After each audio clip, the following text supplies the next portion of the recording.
que o que eu mais tenho visto aí, cada dia mais, apesar de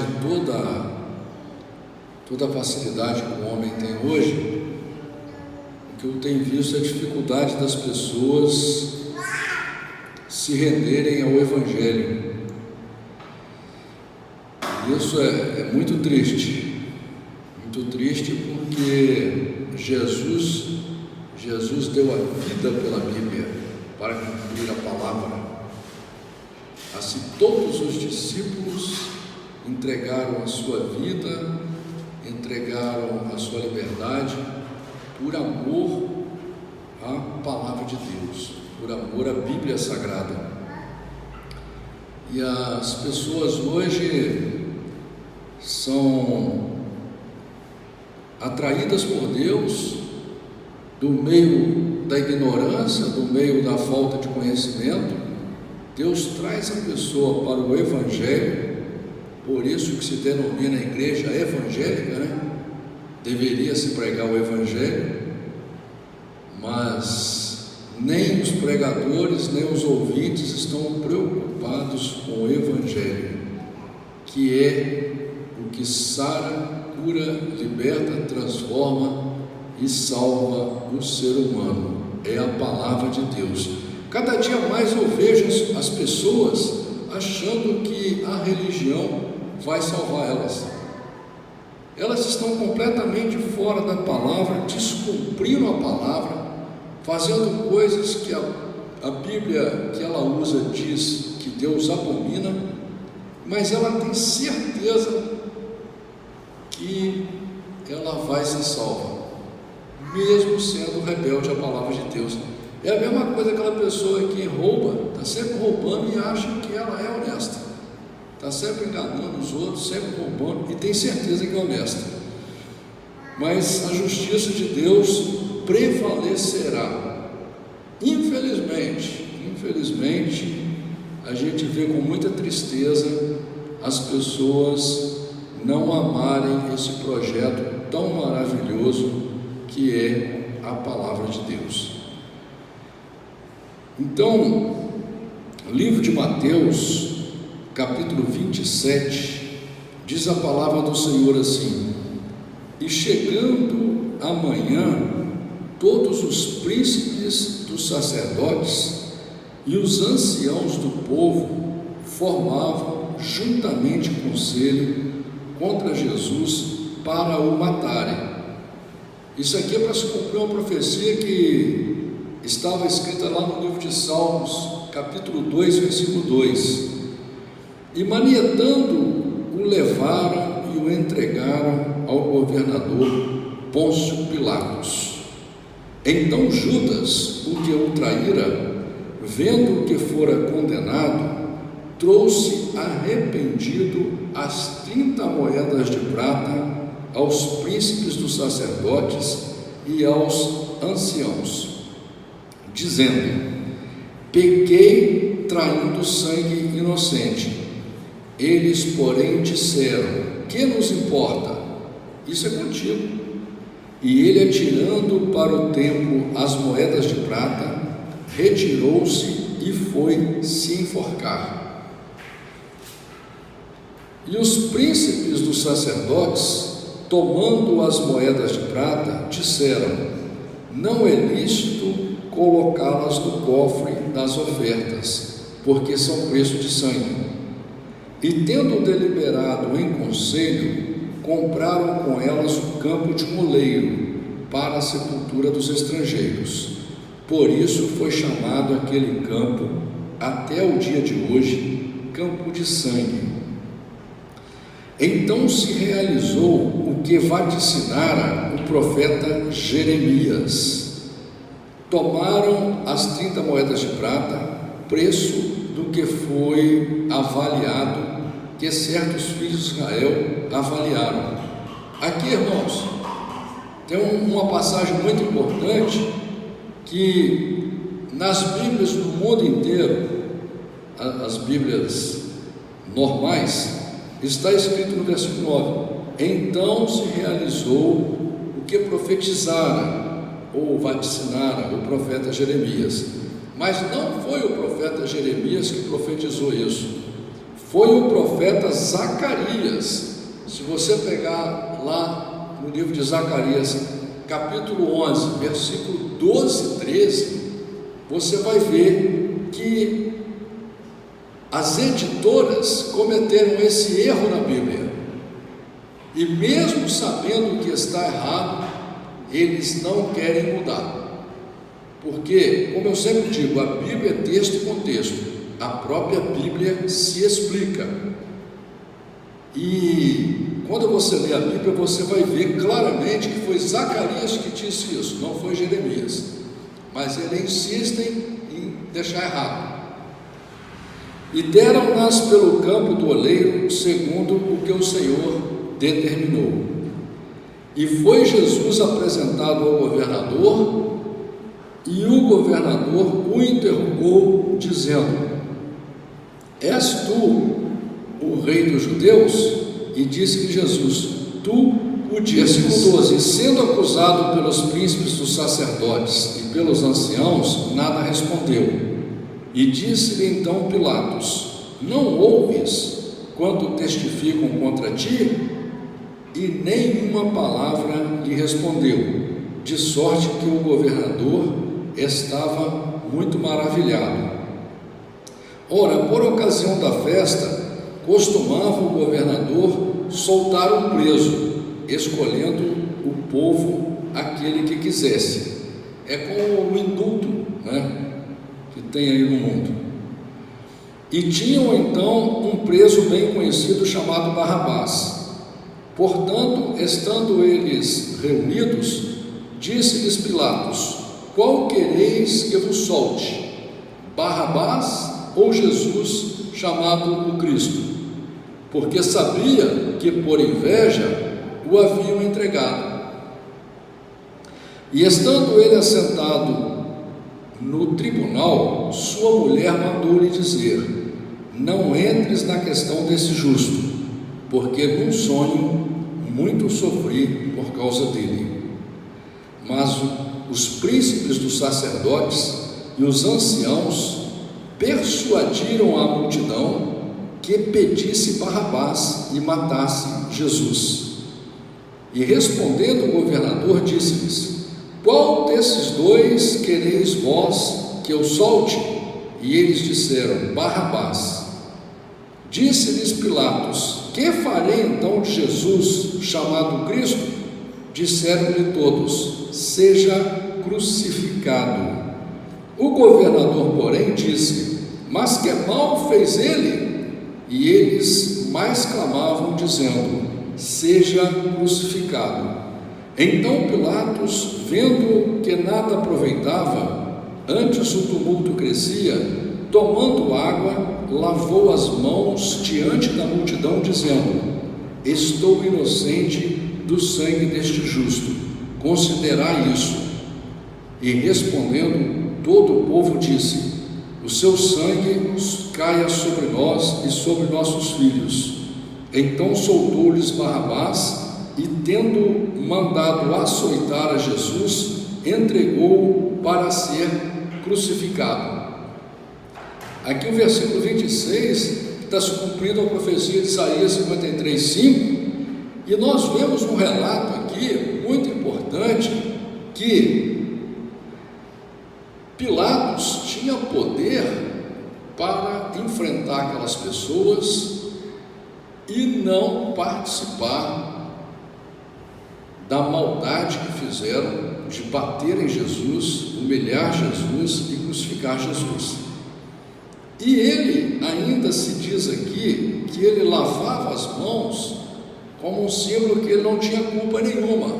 Não, ele foi culpado sim, ele foi culpado. A mesma culpa que tiveram aqueles que pediram para crucificar ele, aliás, que a igreja, aqui está claramente a igreja, aquela igreja que pregava a santidade, que pregava a moral, que a mesma igreja de hoje continua pregando essa falsa santidade aí, esses usos e costumes, essa mentira toda, e pregando uma moral mentirosa, distorcendo a palavra, essa mesma igreja que mata hoje Jesus todos os dias, porque ensina errado para as ovelhas, fazem prosélitos e levam as ovelhas para longe de Deus. E aqui Pilatos comete um absurdo de concordar com uma igreja falsa, cruel e mentirosa, e ainda contra a palavra de Deus, como nós dissemos lá no livro de Deuteronômio. Deus já deixava claro que não concordava com a morte nem do ímpio, quanto mais do justo, né? Aliás, no livro de Ezequiel também, né, Deus diz que não tem agrado na morte do ímpio, quanto mais do justo. A igreja jamais poderia ter cometido esse ato, mas Jesus aceitou para se cumprir as Escrituras. E logo os soldados do governador, conduzindo Jesus à audiência, reuniram junto dele toda a corte e, despindo-o, o cobriram com uma capa de escarlate e, tecendo uma coroa de espinhos, puseram-na na cabeça e em sua mão direita uma cana, e ajoelhando diante dele o escarneciam, dizendo: Salve, Rei dos Judeus! Aqui também se cumpriu a profecia de Salmos, capítulo 69, versículo 20. E cuspindo nele, tiraram-lhe a cana e batiam-lhe com ela na cabeça. Também aqui se cumpre uma profecia que estava descrito no livro de Isaías, capítulo 50, versículo 6. E depois de o haverem escarnecido, tiraram-lhe a capa, vestiram-lhe as suas vestes e o lavaram para ser crucificado. E quando saíam, encontraram um homem sirineu chamado Simão, a quem constrangeram a levar a sua cruz. E chegando ao lugar chamado Gólgota, que significa lugar da caveira, deram-lhe a beber vinho misturado com fel, mas ele, provando, não quis beber. Isso aqui também foi para se cumprir a profecia que estava descrito no livro de Salmos, capítulo 69, versículo 21. E, havendo-o crucificado, repartiram as suas vestes, lançando sortes para que se cumprisse o que foi dito pelo profeta: repartiram entre si as minhas vestes, e sobre a minha túnica lançaram sortes. O profeta que profetizou isso foi lá no livro de Salmos, capítulo 22, versículo 18. Então é muito importante, irmãos, eu gosto de citar o texto da Bíblia aqui, porque muitas pessoas às vezes não têm essa condição, e muitos pregadores dizem que salmos são poemas, são cânticos. Todos os salmos são proféticos. Todo salmo, toda a Bíblia tem uma palavra ali, muitas vezes escondidas, porque Deus fala por parábolas, fala por mistérios, não é? Nada na Bíblia é vão. As genealogias que muitas pessoas não querem ler, elas são importantíssimas, e tudo o que está escrito na Bíblia é muito importante.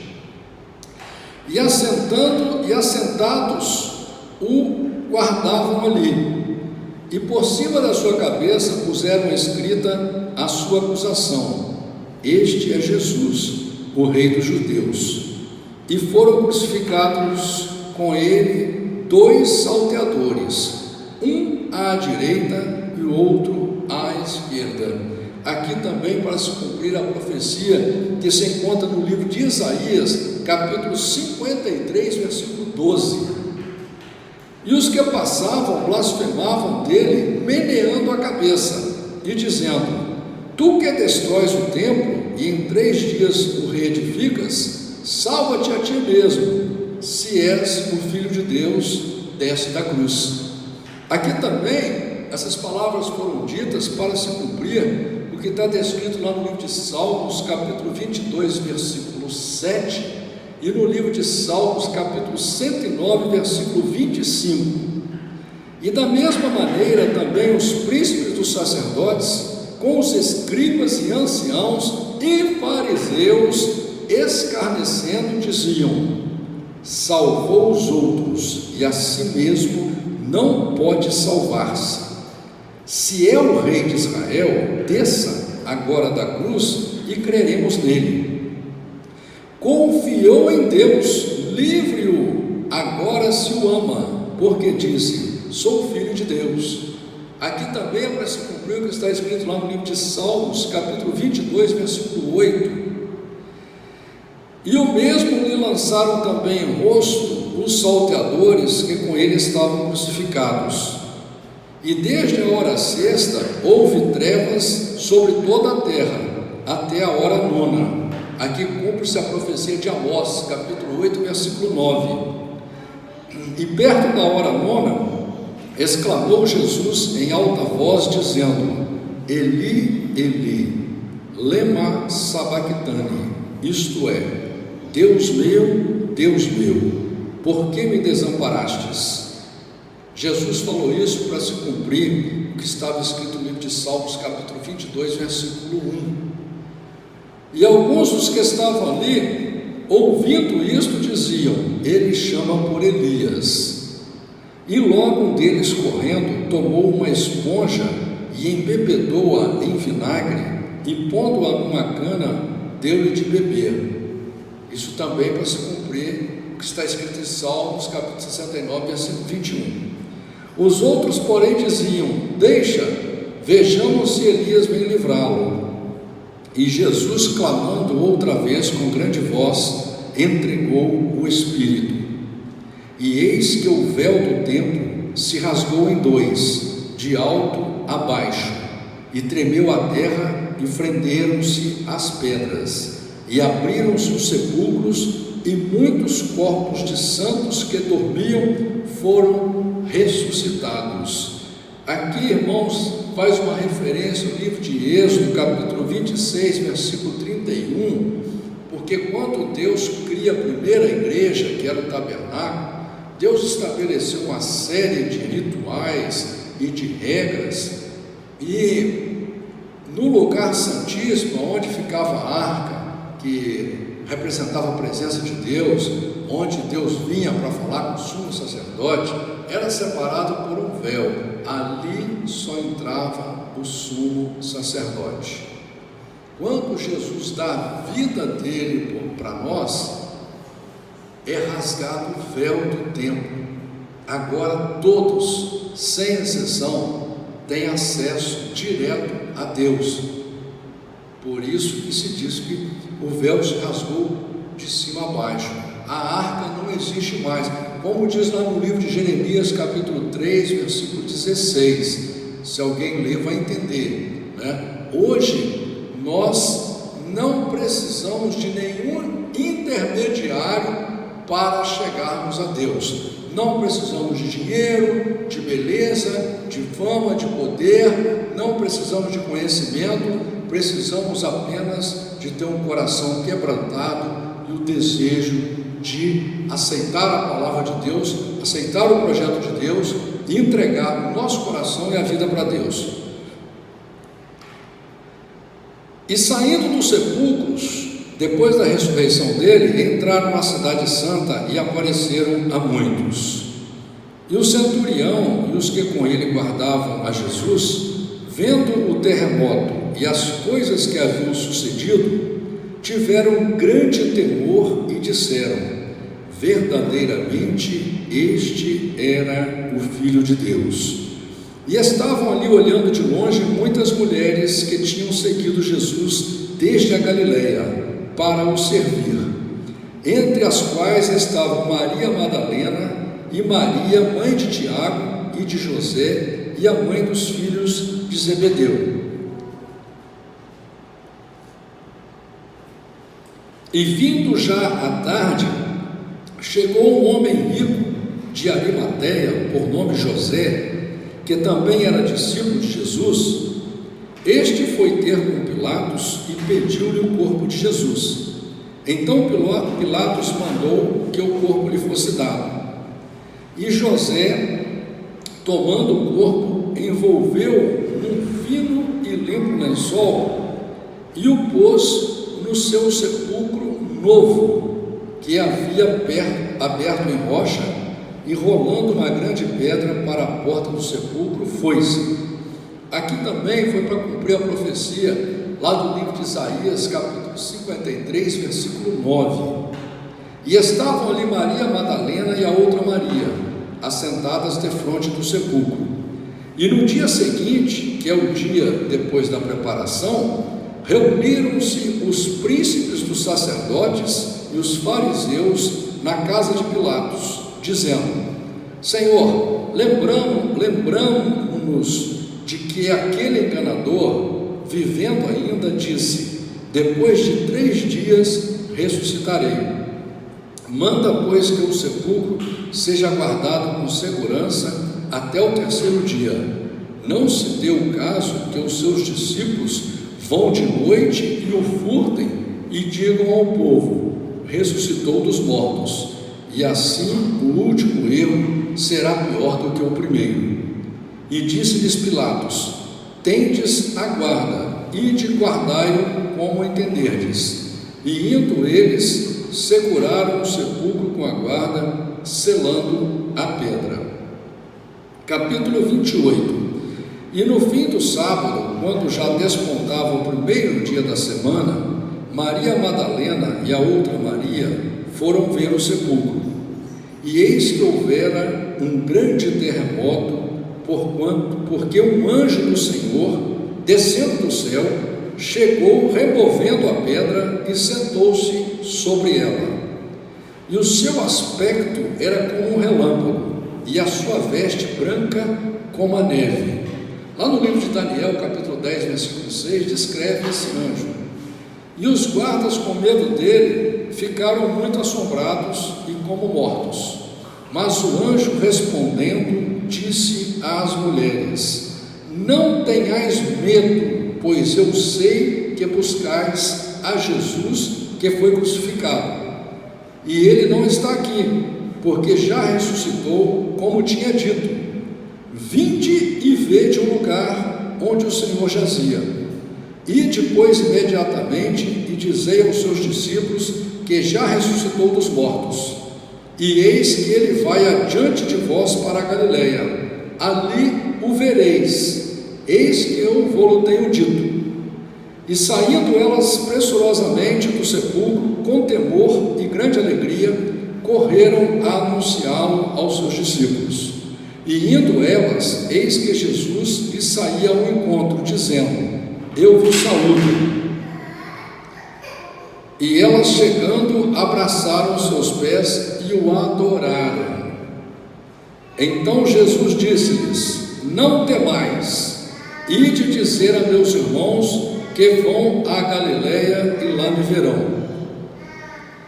Enquanto iam, eis que alguns da guarda, chegando à cidade, anunciaram aos príncipes dos sacerdotes todas as coisas que haviam acontecido.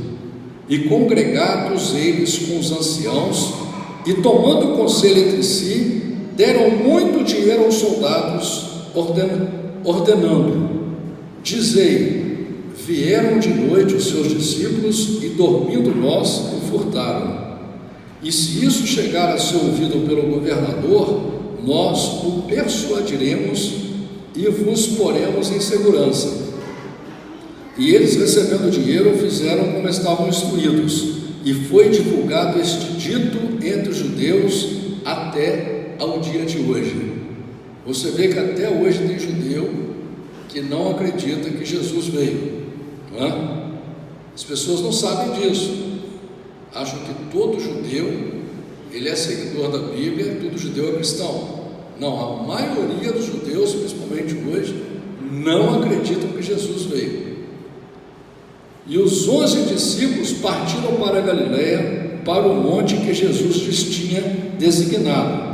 E quando viram, o adoraram, mas alguns duvidaram. Você vê que mesmo vendo Jesus ressuscitado, ainda tinha gente que duvidava, né? O próprio Tomé duvidou. Em outra passagem que você vai ler, que Jesus aparece no meio deles com as portas e janelas fechadas e manda Tomé tocar nas feridas da mão e tocar no lado. E chegando-se Jesus, falou-lhes dizendo: é-me dado todo o poder no céu e na terra. Aqui Jesus está citando o livro de Daniel, capítulo 7, versículo 14, que já dizia lá que ia ser dado todo o poder no céu e na terra para Jesus. E Jesus agora dá uma ordem, ele diz: portanto, ide, ensinai todas as nações, batizando-as em meu nome. A maioria das Bíblias vai estar escrito assim: ide, ensinai a todas as nações, batizando-as em nome do Pai e do Filho e do Espírito Santo. Está errado isso aí, por quê? É muito simples, é o único lugar na Bíblia que fala isso. Aqui nós acabamos de ver que Jesus mesmo, ele diz: é-me dado todo o poder no céu e na terra. Se é todo, é todo. Segunda coisa, nós vamos ver claramente que no livro de Atos, capítulo 4, versículo 12, você tem que fazer tudo em nome de Jesus. Atos 4,12, se nós lermos aqui, nós vamos, para que as pessoas entendam, diz a palavra do Senhor assim: e em nenhum outro há salvação, porque tem também debaixo do céu nenhum outro nome há dado entre os homens pelo qual devamos ser salvos. A Bíblia é clara quanto a isso, é pelo nome de Jesus. E lá no livro de Colossenses, capítulo 3, versículo 17, a Bíblia diz: tudo quanto fizerdes por palavras ou por obras, fazei em nome de Jesus. Então, você vai batizar em nome de Jesus, você vai pregar em nome de Jesus, você vai orar para uma pessoa ser curada em nome de Jesus. E a Bíblia é clara quanto a isso, vai relatando. Se você vê lá no livro de Filipenses, capítulo 2, versículo 10, a Bíblia diz que todo joelho no céu e na terra se dobrará perante o nome de Jesus. Não é perante o nome do Pai, Filho e Espírito Santo, é no nome de Jesus. Você vê também, livro de 1 Timóteo, capítulo 2, versículo 5, falando que só há um mediador entre Deus e o homem, que é Jesus. Livro de Atos, capítulo 2, versículo 38, a Bíblia deixa claro que o batismo é feito em nome de Jesus. Em qualquer Bíblia da terra vai estar escrito: sejam batizados em nome de Jesus. Livro de Atos, capítulo 8, versículo 16, o batismo foi feito em nome de Jesus. Livro de Atos, capítulo 10, versículo 48, o batismo foi feito em nome de Jesus. Livro de Atos, capítulo 19, versículo 5, o batismo foi feito em nome de Jesus. Livro de Atos, capítulo 16, versículo 18, o apóstolo Paulo expulsa o demônio de uma moça em nome de Jesus. Livro de Marcos, capítulo 16, Jesus fala: quem crê e for. Livro de Marcos, capítulo 16, vamos ver aqui o que fala, porque na verdade é o mesmo que é o mesmo mandamento. Diz aqui, ó, 16:15: ide por todo mundo e pregai o evangelho a toda criatura. Quem crê e for batizado será salvo, quem não crê será condenado, né? E estes sinais seguirão os que crerem em meu nome. Aqui não está dizendo em nome do Pai, do Filho e do Espírito Santo, aqui está dizendo: em meu nome expulsarão demônios, falarão novas línguas e pegarão nas serpentes. Então, aquilo ali é uma contaminação feita lá pelo ano 300 pela Igreja Católica.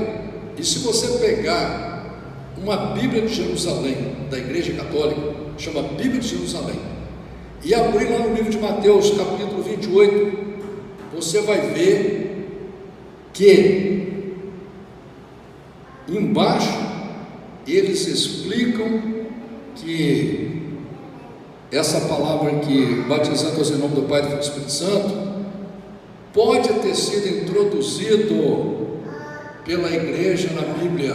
Eles mesmos deixam claro isso, está no rodapé da Bíblia deles escrito claramente.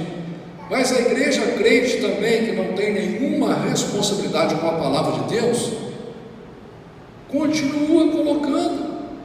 Mas na verdade o mandamento é portanto, ide, pregai a todas as criaturas em meu nome. A partir da ressurreição de Jesus, tudo é feito no nome de Jesus, tudo. Nada pode ser feito em nome de Jeová. Tem gente aí, tem crente que está pregando em nome de Jeová. A palavra Jeová nem existe na Bíblia, nem existe essa palavra na Bíblia. É só pesquisar que você vai ver, não existe. Se você pegar no mundo inteiro qualquer Bíblia corrigida fiel, você não vai ver a palavra Jeová, né? Assim como essa história de Pai, Filho e Espírito Santo, que a Igreja Católica até cria um sinal, o cidadão se benze, ele mesmo se benze, né? Então nós somos chamados para seguir a verdade, não importa se a gente vai agradar os outros ou não. A verdade está claramente descrita na Bíblia, texto e contexto. Por isso que temos que amar a palavra de Deus para fazer a vontade de Deus. Versículo 20: e ensinando-as a guardar todas as coisas que eu vos tenho mandado, e eis que eu estou convosco todos os dias, até a consumação dos séculos. Amém.